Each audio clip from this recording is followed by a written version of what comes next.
బాల్యం ప్రతి ఒక్కరి జీవితంలో ఓ అందమైన వరం, ఓ మధురమైన జ్ఞాపకం. తెలిసి తెలియని వయసులో మరిచిపోలేని ఆనంద క్షణాలు ఎన్నో. ఇప్పుడంటే కలర్ టీవీలు, స్మార్ట్ టీవీలు వచ్చాయి గాని అసలు కలర్ టీవీయే కనిపించిన రోజుల్లో బ్లాక్ అండ్ వైట్ లో సాయంత్రం 4:30కు దూరదర్శన్లో ఋతురాగాలు చూసిన జ్ఞాపకం. శుక్రవారం వచ్చే చిత్రలహరి కోసం వారమంతా ఎదురు చూసిన జ్ఞాపకం.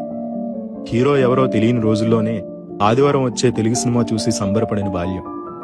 తెల్లటి చొక్క, బొక్కలతో నిండిన నీలం నిక్కరు, కాళ్లకు చెప్పులు లేని రోజులు, బడిగంట ఎప్పుడు కొడతారా అని ఎదురు చూసిన క్షణాలు, అర్థం కాని ఉర్దూ వార్తలు, అర్థమే తెలియని మూగ వార్తలు, ఇవే అప్పటి ఎంటర్టైన్మెంట్లు.